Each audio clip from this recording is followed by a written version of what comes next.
जी हां दोस्तों, आईपीएल 2020 का मैच नंबर 37 जो कि शेख ज़ायद स्टेडियम यानी कि आबू धाबी के मैदान पर खेला गया था। राजस्थान रॉयल्स के सामने थी टीम चेन्नई सुपर किंग्स। दोनों ही अभी तक अंक तालिका में 7वें और 8वें नंबर की पोजीशन पे थी, लेकिन इस मुकाबले के बाद अंक तालिका में काफ़ी बड़ा बदलाव आया है। जानकारी दे दें किस प्रकार से इस मुकाबले में राजस्थान रॉयल्स की टीम ने चेन्नई सुपर किंग्स को 7 विकेटों से और 15 गेंद रहते ही जीत लिया था ये मुकाबला। आईपीएल 2020 का सबसे कम स्कोर अब तक का हमें देखने को मिला चेन्नई सुपर किंग्स की टीम की तरफ से, जहां पर महेंद्र सिंह धोनी का बल्ला आज के मुकाबले में भी शांत रहा। लेकिन महेंद्र सिंह धोनी ने आज के मुकाबले को खेलते हुए एक नया इतिहास रच दिया है, क्योंकि आईपीएल के सारे सीजनों में मिलाकर अब ये ऐसे खिलाड़ी बन चुके हैं जिन्होंने 200 मुकाबले सबसे पहले खेले, यानी कि 200 मैचेस अभी तक खेल चुके हैं महेंद्र सिंह धोनी। यही एकमात्र खिलाड़ी हैं जिन्होंने ये रिकॉर्ड सबसे पहले हासिल किया है। और आईपीएल 2020 का सबसे कम स्कोर अब चेन्नई सुपर किंग्स के नाम हो गया है, 125 रन पे 5 विकेट के नुकसान। जी हां दोस्तों, बता दें किस प्रकार से शुरुआत में टॉस जीतकर महेंद्र सिंह धोनी यानी चेन्नई सुपर किंग्स के कप्तान ने बल्लेबाजी का फैसला किया, जो अधिकतर कप्तान अब दुबई के मैदानों पर करते हैं। लेकिन ये फैसला पिछले कुछ मुकाबलों से खराब साबित हो रहा है, जहां पर चेन्नई सुपर किंग्स के लिए भी काफ़ी खराब साबित हुआ। फैसला तब साबित सही होता है जब आप अच्छा स्कोर खड़ा कर दें, लेकिन चेन्नई सुपर किंग्स 125 ही रन बना पाई, तो इसमें क्या ही उम्मीद करें कि वो लड़ सकती थी।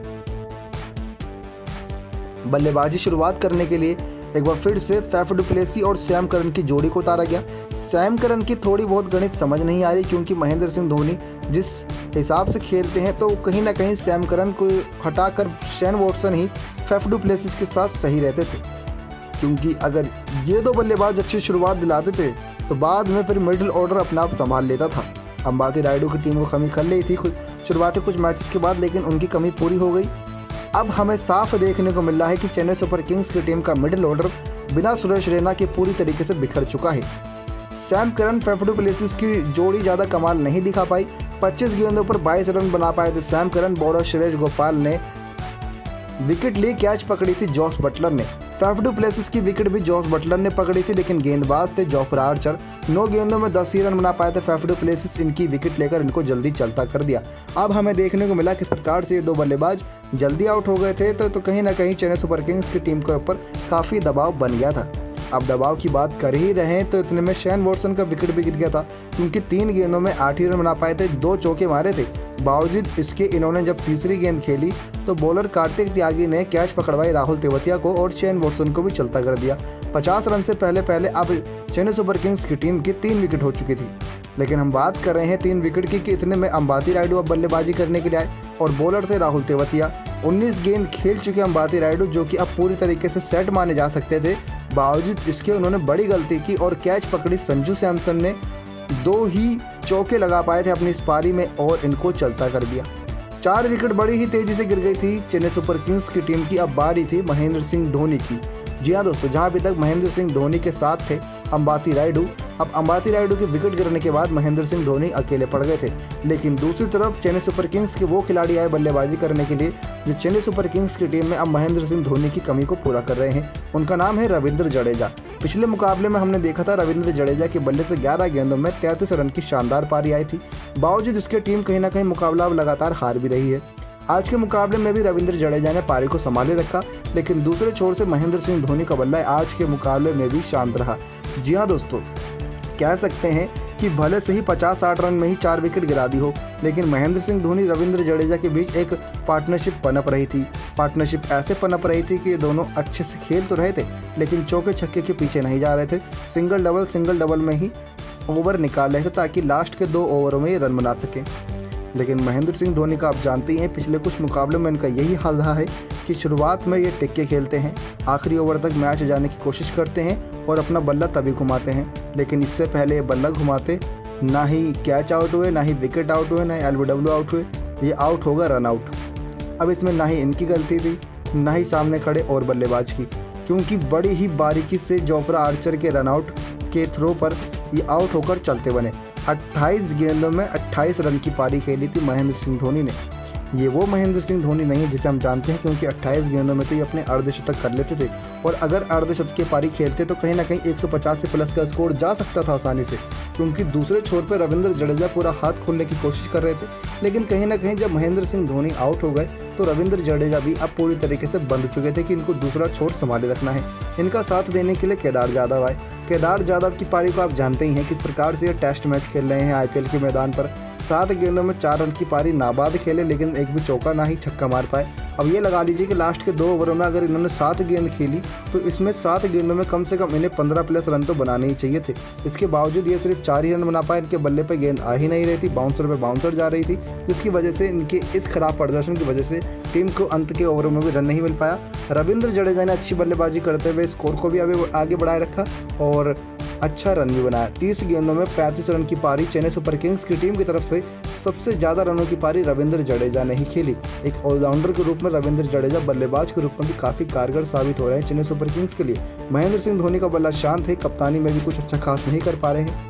अब 125 रन का लक्ष्य रख दिया था 5 विकेट के नुकसान पर। स्पिनर गेंदबाजों को काफ़ी मदद मिली थी राजस्थान रॉयल्स के, जहाँ पर सुरेश गोपाल ने 4 ओवर में 14 रन ही दिए, 1 विकेट ली। राहुल तेवतिया ने 4 ओवर में 18 रन दिए और 1 विकेट ली। तो ये खास बात थी इन दोनों स्पिनरों की कि इनको काफ़ी मदद मिली, जिसकी वजह से राजस्थान रॉयल्स के गेंदबाजों ने चेन्नई सुपर किंग्स के बल्लेबाजों को हाथ खोलने का मौका नहीं दिया। अब हम आपको जो बताने वाले हैं उसमें पूरा सस्पेंस क्रिएट हो चुका था, क्योंकि बेन स्टोक और रॉबिन थप्पा, संजू सैमसन बहुत ही जल्दी आउट हो गए थे। जी हाँ दोस्तों, 11 गेंदों पर 19 रन की पारी बेन स्टोक ने खेली थी।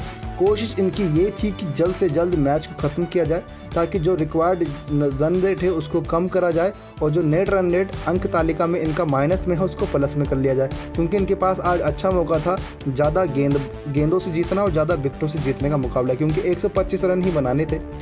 लेकिन जब 11 गेंदों में 19 रन की पारी ही खेल पाए थे तो दीपक चहर की गेंद पर आउट होकर बेन स्टोक चलते बने। अब रॉबिन थप्पा की जिम्मेदारी बनती थी कि संजू सैमसन के साथ वो टिक कर खेले, लेकिन रॉबिन थप्पा की गलती की वजह से कैच उछल गई और कैच पकड़ी कप्तान महेंद्र सिंह धोनी ने बॉलर के सामने जॉश हैजलवुड। 9 गेंदों में 4 रन की पारी रॉबिन थप्पा खेल पाए थे और ये भी बहुत ही जल्दी आउट हो गए, यानी कि 20 से 30 रनों के अंदर 2 विकेट गिर गई थी। अब इसके बाद कमाल तो और देखिए कि फिर से दीपक चहर को सामने लाए गेंदबाज के रूप में महेंद्र सिंह धोनी और कैच पकड़ी खुद महेंद्र सिंह धोनी ने संजू सैमसन को भी चलता किया, यानी कि 30 रन से पहले अब राजस्थान रॉयल्स की भी 3 विकेट बड़ी ही तेजी से गिर गई थी, यानी कि 25 रन के अंदर 3 विकेट गिर चुकी थी और पूरा मैच बन चुका था कि चेन्नई सुपर किंग्स अपने कब्जे में कर सकती थी। लेकिन यहाँ पर गलती नहीं कह सकते, क्योंकि चेन्नई सुपर किंग्स का दिन ही नहीं है और दिन ना हो आपका तो आप कितना भी मेहनत कर लीजिए आपको नतीजा आपके पक्ष में नहीं जाता है, क्योंकि अब बल्लेबाजी करने के लिए आए स्टीव स्मिथ और जॉस बटलर।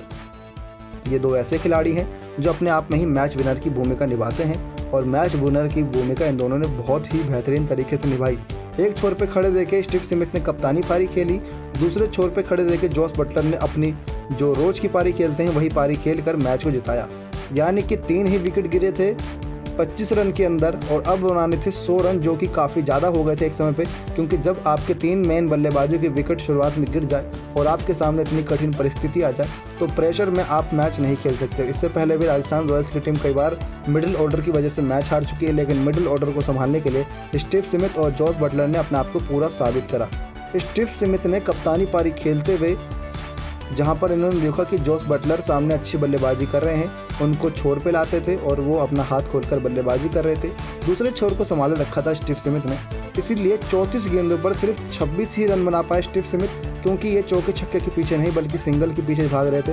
ये चाहते थे कि जॉस बटलर सामने स्ट्राइक पे आके तेजी से खेलें और मैच को खत्म करें जितना जल्दी हो सके, और जॉस बटलर ने वही काम करा, क्योंकि जॉस बटलर ने 48 गेंदों में 70 रन की पारी खेली।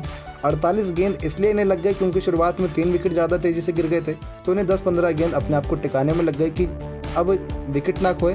फिर 10-15 गेंद इन्होंने खेल ली और जब जम गए तो इन्होंने हाथ खोला, जहां इन्होंने अपनी इस पारी में 7 चौके और 2 छक्के की मदद से 48 गेंदों पर 70 रन की पारी खेली 145 के स्ट्राइक रेट से। छक्के की बात करें तो राजस्थान रॉयल्स की टीम की तरफ से सिर्फ 2 ही छक्के हमें देखने को मिले जॉस बटलर के बल्ले से, तो दूसरी तरफ चेन्नई सुपर किंग्स की तरफ से हमें सैम करन के बल्ले से सिर्फ एक छक्का देखने को मिला, यानी कि पूरी पारियों में हमें सिर्फ 3 ही छक्के देखने को मिले, इसलिए ज़्यादा रोमांच नहीं था मैच में। कह सकते हैं कि गेंदबाजों के लिए मैच काफ़ी अच्छा था, लेकिन बल्लेबाजी के हिसाब से ये मैच काफ़ी ख़राब था। अबू धाबी का मैदान हो और बल्लेबाज का साथ नहीं मिलता, यह तो बात साफ हो चुकी है। लेकिन इस प्रकार से महेंद्र सिंह धोनी अपने IPL के इतिहास का 200वां मुकाबला खेले, उसमें उनका हार का सामना करना पड़ा। काफ़ी ख़राब एक्सपीरियंस रहा होगा उनका इस ऐतिहासिक दिन के तौर पर। और वहीं पर हमें देखने को मिला कि अंक तालिका की अब बात करें तो चेन्नई सुपर किंग्स का जो हाल है वो इससे पहले शायद ही आपने किसी सीज़न में देखा होगा। दिल्ली कैपिटल्स का जो हाल है वो भी आपने शायद इस बार ही पहली बार देखा होगा, क्योंकि दिल्ली कैपिटल्स अब नंबर 1 पे बरकरार है 9 में से 7 मुकाबले जीतकर। 2 ही मुकाबले हारी है, प्लस में इनका नेट रन रेट है 14 पॉइंट के साथ नंबर 1 पे बरकरार है। दूसरे नंबर पे मुंबई इंडियंस की टीम है, 9 में से 6 मुकाबले जीतकर 3 ही हारी है, 12 अंकों के साथ दूसरे नंबर पे है। रॉयल चैलेंजर बैंगलोर भी 3 ही मुकाबले हारी है, 6 मुकाबले जीती है, लेकिन इनका नेट रन रेट अभी माइनस में है, जहां इनकी 12 पॉइंट तो है मुंबई इंडियंस के बराबर, लेकिन ये तीसरे नंबर पे है। कोलकाता नाइट राइडर जो कि 9 में से 5 मुकाबले जीत चुकी है, 4 हार चुकी है, 10 पॉइंट के साथ ये चौथे नंबर पर बरकरार है। राजस्थान रॉयल्स की टीम जो अभी तक 8वें नंबर पे थी कल तक, आज का मैच जीतने के बाद ये अब आ गई है 5वें नंबर पे। 10 में से 4 मैच जीतकर 6 हार कर 8 अंकों के साथ राजस्थान रॉयल्स की टीम 5वें नंबर पे आ गई है। हैदराबाद की बात करें तो 9 में से 3 मुकाबले जीती है, 6 मुकाबले में हार का सामना करना पड़ा है। नेट रन रेट इनका प्लस में है, ये अच्छी बात है। अगर आने वाले 5 मुकाबले जीतती हैं तो अच्छी खासी तौर पर ये क्वालिफाई के लिए आगे जा सकते हैं। 6 पॉइंट के साथ सनराइजर्स 6ठे नंबर पे है। किंग्स इलेवन पंजाब की टीम जो अभी तक सीजन में पूरे में 8वें नंबर पे दिखाई दे रही थी, वो कल का मुकाबला जहां मुंबई इंडियंस के साथ 2 सुपर ओवर में नतीजा आया था, तो उस पक्ष के तौर पर 7वें नंबर पे आ गए हैं, क्योंकि 9 मुकाबले में से 3 हासिल कर लिए हैं जीत और 6 मुकाबले हार चुके हैं। 6 अंकों के साथ ये 7वें नंबर पर बरकरार हैं। अब महेंद्र सिंह धोनी की चेन्नई सुपर किंग्स की टीम का हो चुका है बुरा हाल, क्योंकि 10 मुकाबले हो गए हैं और सिर्फ 7 में ही जीत हाथ लगी है। 7 मुकाबले हार चुके हैं, 3 मुकाबले ही जीत पाए हैं, 7 मुकाबले हार चुके हैं। काफ़ी ज़्यादा इनके लिए दुखद बात है। 6 पॉइंट के साथ नंबर 8 पे आ गई है चेन्नई सुपर किंग्स की टीम। अगर अब इनको क्वालिफाई करना है तो इनका सफ़र बहुत कठिन होने वाला है। कह सकते हैं कि ऊपर की टीमों को भी हारना पड़ेगा और इनको लगातार मैच जीतने पड़ेंगे अच्छे नेट रन रेट पे, तब कहीं जाके चांस बनेगा कि चेन्नई सुपर किंग्स की टीम क्वालिफाई कर सके। वरना अब 10 सालों का रिकॉर्ड टूटने वाला है, क्योंकि चेन्नई सुपर किंग्स की कप्तानी करते हुए महेंद्र सिंह धोनी हमेशा ही टीम को क्वालिफाई कराए हैं। 5 से ज़्यादा बार इन्होंने फाइनल में पहुंचाया है, 3 से ज़्यादा बार ये फाइनल 3 बार तक फाइनल जीत चुके हैं। ये इनका रिकॉर्ड है, लेकिन अब यही रिकॉर्ड पूरी तरीके से ख़राब होने वाला है। ये रहा आपके सामने पूरा मैच का हाईलाइट, जहाँ पे हमें कुछ कैचेस ज़बरदस्त इस मैच में पकड़ने को देखने को मिली। रविंद्र जडेजा ने काफ़ी अच्छा प्रैक्टिस किया था, कोशिश किया था एक छक्के को रोकने के लिए, कैच भी पकड़ी थी, लेकिन उसी के साथ बाउंड्री के बाहर भी चले गए थे। वो मूवमेंट काफ़ी अच्छा था। तो यही कुछ मूवमेंट है जो मैच में ज़्यादा खास थे। जो चेन्नई सुपर किंग्स की टीम का हाल शुरुआती कुछ ओवरों में था, वही राजस्थान रॉयल्स की टीम का था, लेकिन मिडिल ऑर्डर में जॉस बटलर और स्टीव स्मिथ ने पारी को संभाला और 15 गेंद पहले ही इस मैच को 5 विकेट से जितवा दिया, तो 7 विकेट से जितवा दिया। तो दूसरी तरफ चेन्नई सुपर किंग्स की टीम का हाल भी कुछ इस तरीके से था, जहां पर उनकी विकेट भी 50 रनों के अंदर अंदर 4 विकेट गिर चुकी थी। बावजूद इसके महेंद्र सिंह धोनी, रविंद्र जडेजा मैदान पे थे और उन्होंने रन बनाने की कोशिश ज़्यादा नहीं की, मैच को अंत तक ले जाने की कोशिश की। और जब महेंद्र सिंह धोनी मैच को अंत तक लेके जाते हैं, वो किसी न किसी तरीके से आउट हो जाते हैं और मैच के रन की गति वहीं रुक जाती है। केदार जाधव का कोई रोल अभी तक चेन्नई सुपर किंग्स की टीम में समझ नहीं आया है, क्योंकि इनके बल्ले से रन नहीं आए हैं। उम्मीद करते हैं कि साल के अंत से पहले चेन्नई सुपर किंग्स की टीम की तरफ से महेंद्र सिंह धोनी का बल्ला चल जाए, क्योंकि महेंद्र सिंह धोनी भले ही क्वालिफाई ना करा पाए अपनी टीम को, लेकिन हाँ अपनी पारी दिखाकर ये साबित कर सके कि क्यों इन्हें महेंद्र सिंह धोनी माही के नाम से जाना जाता है। मिलते हैं अगले मुकाबले के हाईलाइट के साथ, जो कि Kings eleven Punjab versus Delhi Capitals के बीच होना है मुकाबला नंबर 38। इस मैच में भी काफ़ी रोमांच देखने को मिलेगा। किंग्स इलेवन पंजाब अपना पिछला मैच जीत कर आई है, दिल्ली कैपिटल्स भी अपना पिछला मुकाबला जीत कर इस मुकाबले को खेलेगी। नेक्स्ट 9 स्पोर्ट्स से दीपक रिपोर्ट।